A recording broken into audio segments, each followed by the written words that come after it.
for Deb Aronin. Yes! Thank you. All right. Is this a family-friendly crowd? No. Okay, that's good. Because sometimes I'll get to a show and they're like, by the way, this is family-friendly. And I'm like, what kind of family? Because that entirely depends on the family. If your last name is Kennedy, it would be a lot friendlier to give you helmets, for example. If your last name is Habsburg, then you could use some retainers and maybe less inbreeding. That one's esoteric, that's okay. If your last name's Kardashian, I've got some butt implants looking for a home, that's family friendly. I like the Habsburg one. Right? That's my girl right over there. I'm happy to be doing comedy. I'm not gonna lie to you guys. I'm drinking because I had a rough week.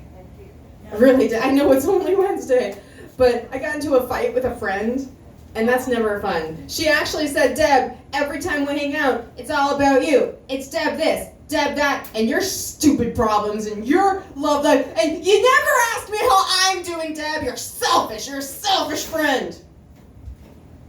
I know, right? Like, that's a rough thing to hear from your therapist. That's not coming at all. I do see a therapist because I was diagnosed with anxiety and depression. No one's surprised. No one ever is. That's okay. That's okay. That's okay. Nobody in my life was ever surprised, honestly. Like, my parents weren't, my friends weren't, my siblings weren't, because I was a total SJT in high school and it was coming. Was anyone else an SJT? Hands up. SJT, I'm looking. Sad Jewish teen, I know you're out there. Sad Jewish teens, hands up. Yeah, only one, and that's my husband. That doesn't count.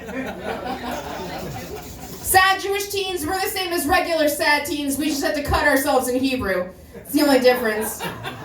So if you want to look at my scars, it's right to left, and that's the order. I am Jewish, and you know that because I told you.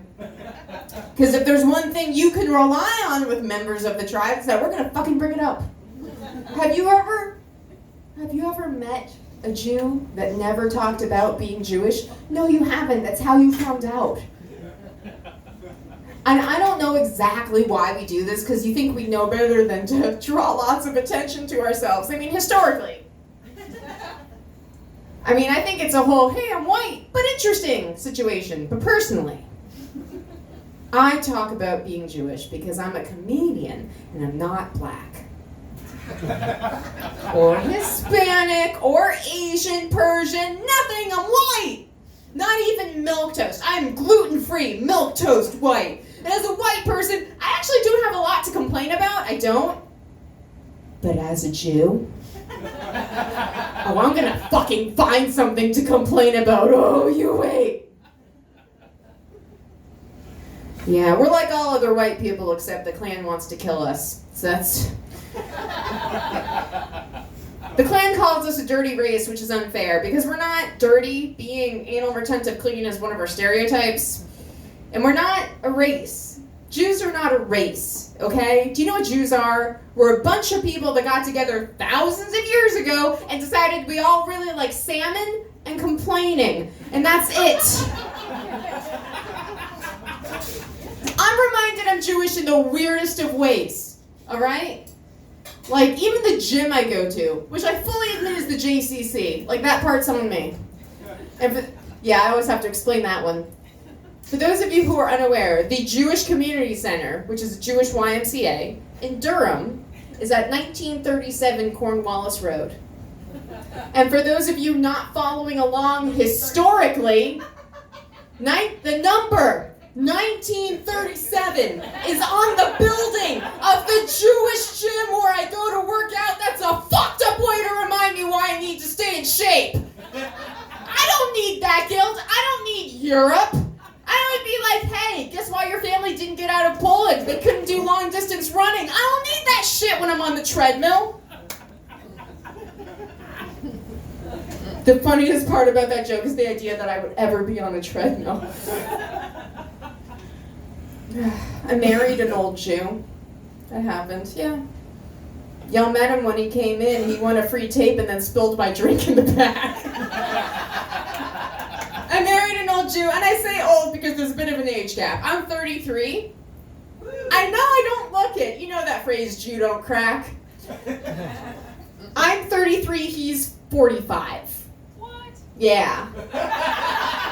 Is that what? Like, that's not that bad, or holy shit? What kind of what was that? Either one. Both. Both? Okay. 45's not that bad, is it? Yes. It's not. Yeah, I hope not. He looks 33, so it's He fine. looks 33. 45's not that bad. 45 is also a lie. He's 52. And that shit's real. Exactly. And by the way, before you say it, screw you in advance if you're saying, oh, is he robbing the cradle? I'm grading the tomb! How come I don't get any acknowledgement for that? Side note, Lara Croft has not earned that title. I don't know what that bitch has done besides rob a sarcophagus. I touched wrinkly old man balls. Tomb Raider right here. Deborah Ronan, Tomb Raider. People say, what if it doesn't work out? What if in 20 years you realize you made a mistake and now you have to get this messy divorce when he's in his 70s? That's the beauty of it. If it ever gets to that point, I don't need to file for divorce. I can wait. He's clumsy. It'll work itself out, guys. Which brings me to my next point. There is a life insurance policy involved. I had nothing to do with that. Came with his job. But it is several $100,000, so someone has a new fetish. It's me. See, I masturbate while I watch him at the top of stairs.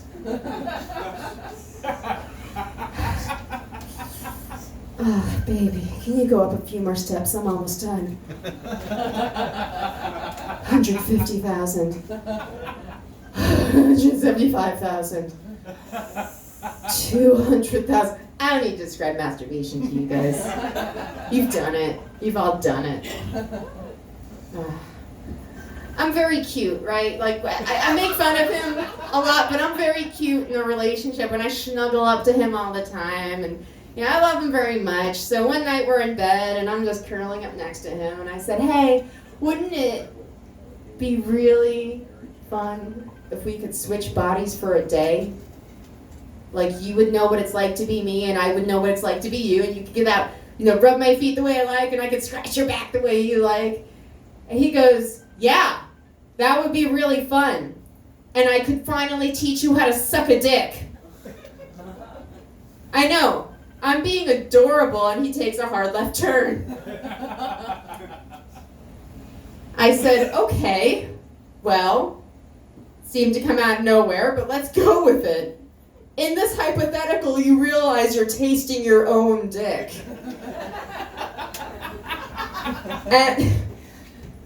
And he says, worth it. There's actually no punchline to that joke. It's just a tale from the marital bed. But I will say this about our marriage. We've been married for about 2 years. We've been together for almost 10 years. And right now we're talking about having kids. But I also kind of want a dog. So I'd like to poll the audience. Who here votes child? Who here thinks we should have a kid? Who here thinks we should get a dog? Okay, now I've got a very important question. Pay attention. Who here who voted for dog has children?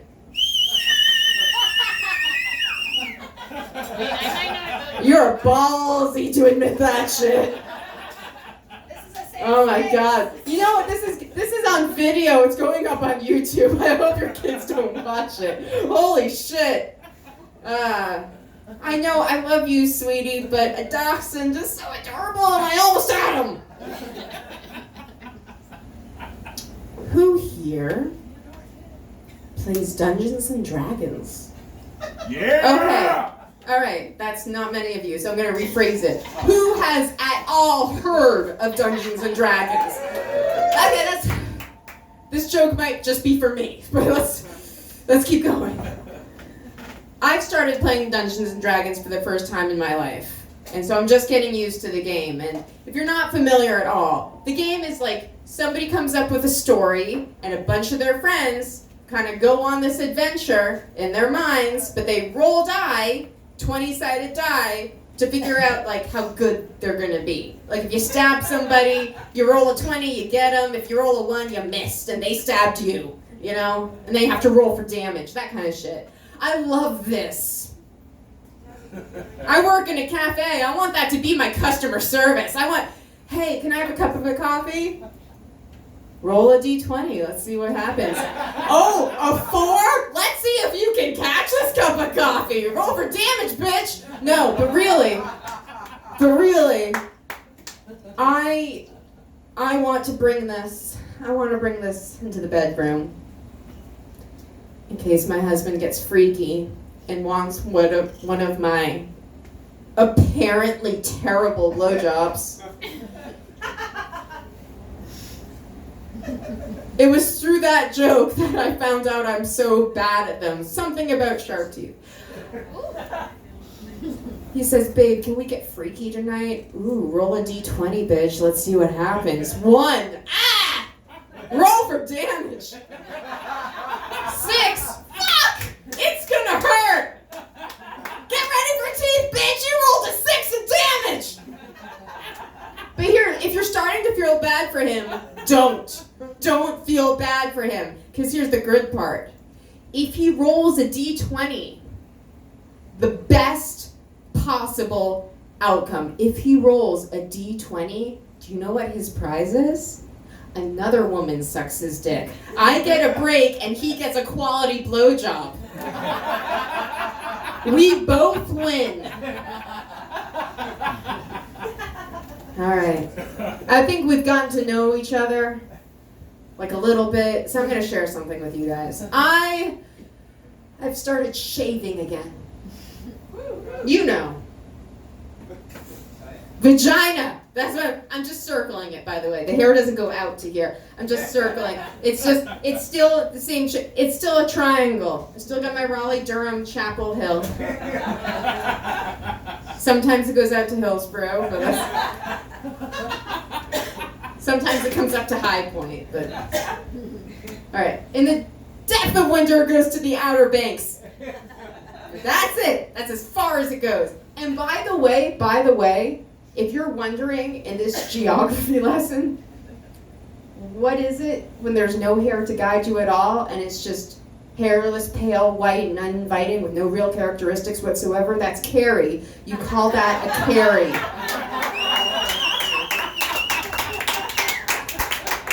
And you heard it here first. Carrie is the boring shaved white vagina of North Carolina. Yeah.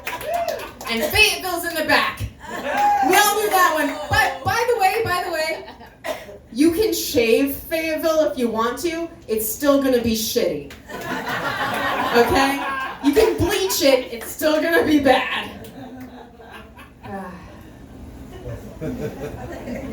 I don't have what they call a landing strip. Now, are we all clear? Are we all clear on what a landing strip is? Sometimes there's confusion. It's not the little box. That's an Adolf Hitler.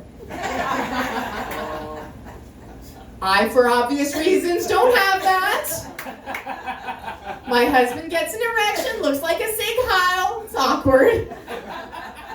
We use spermicide. It's like millions of Jews dying. You know, that's a weird way to honor your ancestors. No dead Jews in this oven. I can laugh at that one. If you laughed at that one, you're probably anti-Semitic. Anyway. So I don't do that. And I don't have what they call a landing strip. Now, a landing strip is when they take all the hair away, but they keep one strip of hair to kind of guide you to the vagina in case, I don't know, you couldn't just find it. And they call it a landing strip, and ladies, feminists, please. You're with me on this, right? That's inappropriate. Landing strip? It's my body. I get to decide what it's called. Thank you very much. It is not a landing strip. The appropriate term is Gaza Strip. Stay with me on this. Because I forced all my other pubic hairs to relocate to the toilet, which is a way shittier place to live. And I know you didn't think I was going to turn a vagina joke into a vague political joke, but I did, because I'm a comedian who went to college, guys. Thank you so much.